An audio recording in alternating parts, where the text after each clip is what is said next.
ku menemukan dirimu. Bab 059. Fahri lagi-lagi menggelengkan kepalanya. Tentu saja enggak, sahutnya. Fahri menghamburkan diri memeluk tubuh Chika dari samping. Aku mohon jangan pergi ya, kita akan mendaftarkan pernikahan kita ke KUA, dan akan mengadakan resepsi 2 minggu lagi, bagaimana? Ujar Fahri. Chika hanya terdiam, sepersekian detik kemudian Chika mengedikkan bahunya. Terserah Mas saja, sahut Chika. Fahri hanya menghela nafasnya kasar, ia melerai pelukannya dengan Chika. Lalu ia menyandarkan kepalanya ke sofa. Ting! Handphone Fahri yang masih berada di genggaman tangan Chika berbunyi menandakan ada pesan masuk. Dilihatnya pesan itu dari Rozak. Van, lo di mana? Meeting sudah selesai. Gue langsung cabut ya, Gisela mobilnya ditabrak oleh seseorang. Lo urus aja masalah lo dengan bini lo.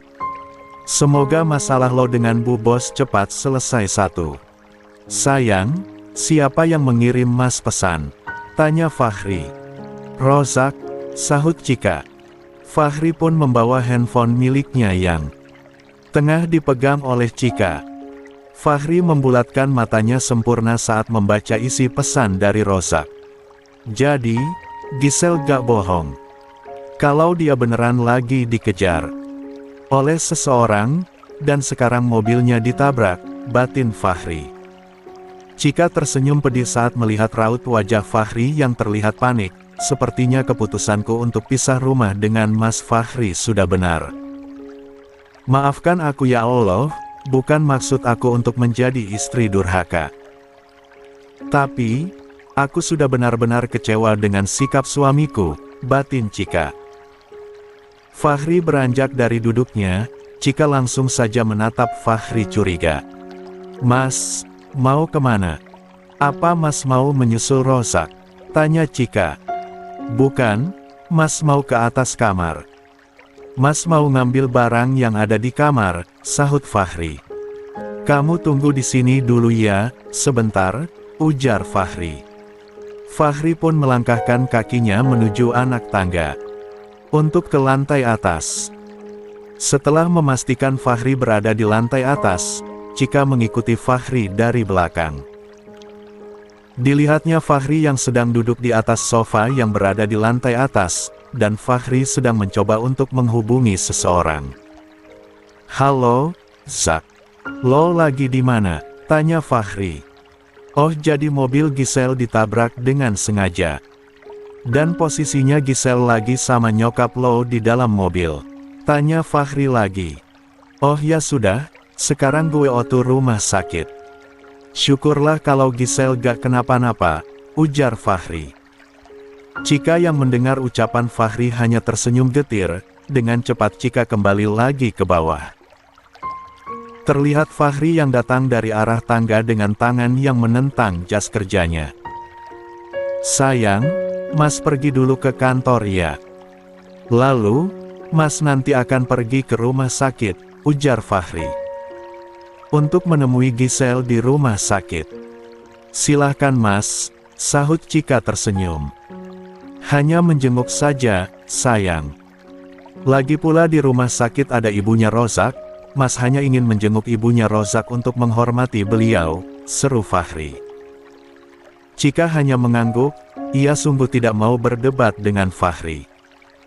Setelah mengatakan itu, Fahri pun menyapa kening Chika cukup lama, dan berlalu pergi meninggalkan Chika seorang diri. Setelah Fahri keluar, datanglah Pak Lazuardi dari arah kamarnya. Pak Lazuardi mengernyitkan keningnya saat melihat tubuh Chika yang bergetar hebat. Chika, kamu kenapa? Tanya Pak Lazuardi. Chika dengan cepat mendongakkan kepalanya, lalu ia menghapus air matanya dengan kasar. Pak Papi, sahutnya. Ayo kita pergi, ajak Pak Lazuardi. Chika mengerutkan dahinya bingung, maksud Papi? Tanya Chika. Papi akan bawa kamu pergi dari Fahri. Namun ingat, hanya pisah rumah saja beberapa saat untuk memberi Fahri pelajaran, bukan bercerai. Sahut Pak Lazuardi. Karena papi gak akan pernah menyetujui jika kalian bercerai. Sambung Pak Lazuardi. Cika beranjak dari duduknya, apa papi serius? Tanya Cika. Pak Lazuardi mengangguk, sangat serius. Kamu, bapak kamu, dan adik kamu akan tinggal di rumah papi yang satu lagi. Mami dan Fahri tidak mengetahui rumah itu. Ayo cepat, ajak Pak Lazuardi.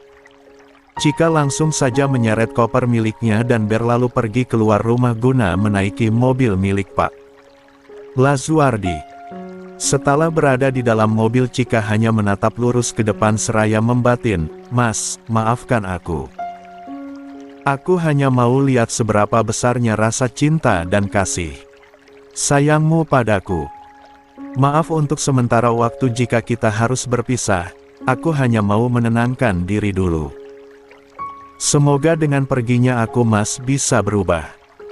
"Kenapa diam dan melamun?" tanya Pak Lazuardi ketika melihat Cika yang hanya diam seraya menatap ke depan. Suara Pak Lazuardi membuyarkan lamunan Cika. Cika menolehkan kepalanya ke arah samping seraya tersenyum tipis. "Apa kamu masih memikirkan suamimu? Jangan terlalu dipikirkan, palingan nanti Fahri stres mencarimu," ujar Pak Lazuardi. Cika terkekeh, "Enggak, papi. Cika gak mikirin Mas Fahri, Cika hanya sedang memikirkan, apakah bapak bisa pulang hari ini atau enggak dari rumah sakitnya," sahut Cika. "Walaupun bapakmu gak bisa pulang dari rumah sakit, kita cari rumah sakit baru aja yang gak diketahui oleh Fahri," ucap Pak Lazuardi. "Berarti sekarang kita langsung saja ke rumah sakit ya, Pi?" Pak Lazuardi hanya menganggukkan kepalanya guna menanggapi ucapan sang menantu.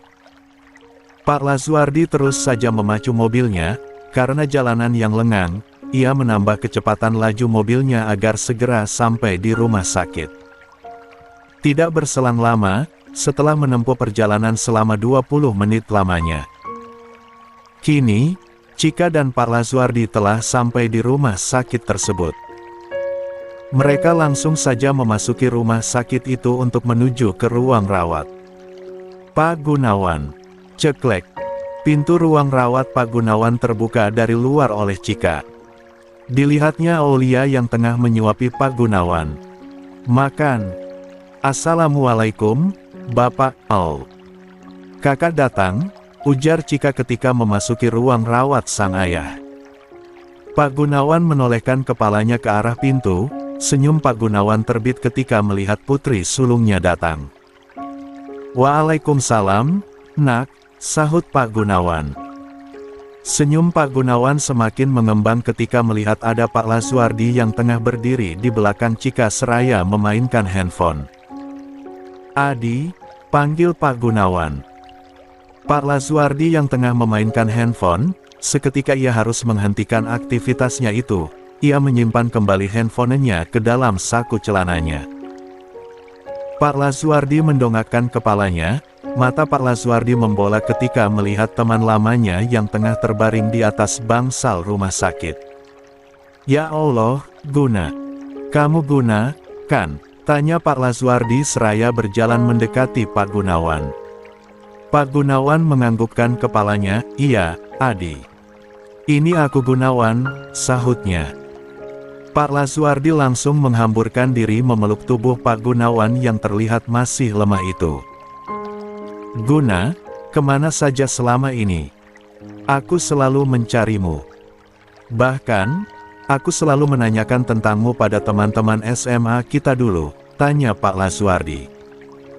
"Aku, istri dan anak-anakku tinggal di kampung, Adi. Namun, Sarah sudah meninggal dunia beberapa bulan yang lalu," sahut Pak Gunawan seraya melerai pelukannya pada Pak Lazuardi. "Iya, aku tahu. Cika sudah menceritakan semuanya," seru Pak Lazuardi. Pak Lazuardi menatap ke arah Cika. "Cika, kenapa kamu gak bilang pada papi kalau bapakmu itu teman papi, Nak?" tanya Pak Lazuardi. Cika tersenyum lebar. "Maaf, papi. Cika lupa." cicitnya. Guna, maaf aku harus membawamu keluar dari rumah sakit ini. Aku akan membawamu ke rumah sakit yang lain, ujar Pak Laswardi. Pak Gunawan mengernyitkan keningnya bingung. Kenapa dirinya harus pindah rumah sakit? Apakah ada masalah? Seketika pertanyaan-pertanyaan bersarang di benak Pak Gunawan. Kenapa harus pindah? Tanya Pak Gunawan. Aku mau menyembunyikan Cika dari Fahri. Aku mau kasih pelajaran sama anak nakal itu, sahut Pak Laswardi. Kenapa memangnya? Apa kamu sedang berantem dengan suamimu, nak? Tanya Pak Gunawan pada Cika. Cika mengangguk kecil, iya, Bapak, cicitnya pelan.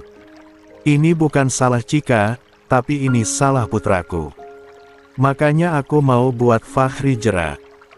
Ini hanya sementara kok, gak akan lama, ujar Pak Laswardi. Maafkan putraku jika menyakiti hati putrimu, Guna. Kalian tenang saja, biarkan aku yang urus semuanya, lanjut Pak Laswardi berujar. Pak Gunawan tersenyum, ia sangat senang dengan sikap temannya itu. Dari dulu kamu gak pernah berubah, Adi. Aku suka dengan sikap tegasmu, sahut Pak Gunawan. Ya sudah, mau kapan aku dipindahkan, dan ke rumah sakit mana? Apa gak bisa dirawat di rumah saja? Tanya Pak Gunawan. Sekarang. Tunggu sebentar, aku akan urus semuanya dulu, dan akan aku tanyakan pada dokter, sahut Pak Laswardi. Setelah mengatakan itu, Pak Laswardi pun berlalu pergi keluar dari ruang rawat Pak Gunawan. Cek. Sedangkan di lain tempat, Fahri baru saja sampai di rumah sakit, tempat Gisela dan Bu Rita ditangani.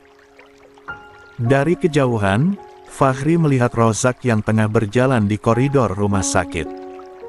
Rozak, teriak Fahri memanggil Rozak.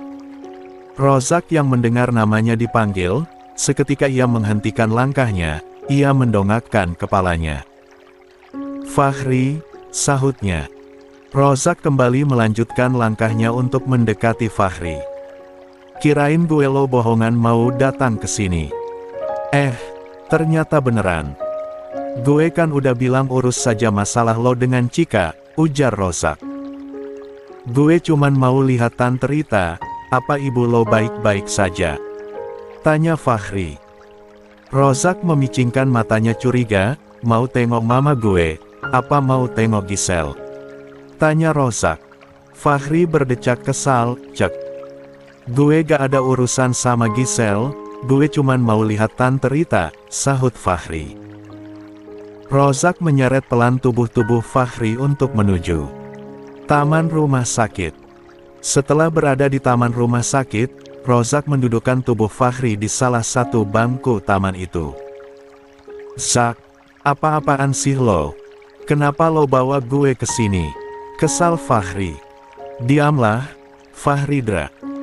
Gue gak habis pikir sama lo udah buat kesalahan besar tahu gak? Geram Rozak. Fahri mengernyitkan keningnya bingung, kesalahan besar. Kesalahan apa? Tanyanya. Rozak mengusap wajahnya kasar, kemudian ia menghembuskan nafasnya dalam-dalam. Bukannya lo sedang ada masalah dengan Cika? Lalu, kenapa lo malah datang ke sini dan meninggalkan Cika? Rozak berusaha untuk mengontrol kekesalannya. Fahri terdiam beberapa saat, sepersekian detik kemudian ia menolehkan kepalanya ke arah Rozak. Gue udah izin sama bini gue, sahut Fahri. Izin kemana? Tanya Rozak. Ya izin ke rumah sakit lah, gue bilang mau nengokin ibu lo, ujar Fahri.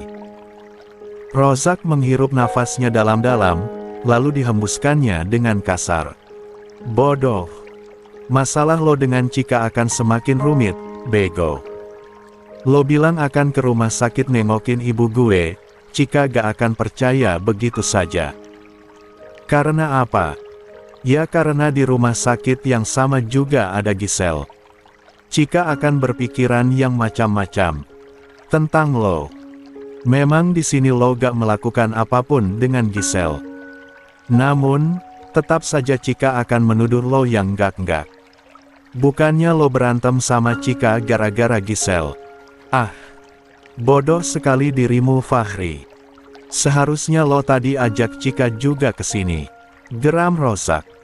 Jangan minta bantuan sama gue ya, kalau lo ada apa-apa dengan Cika. Kesal Rosak. Fahri lagi-lagi terdiam, ia tengah mencerna semua ucapan yang dilontarkan oleh Rosak.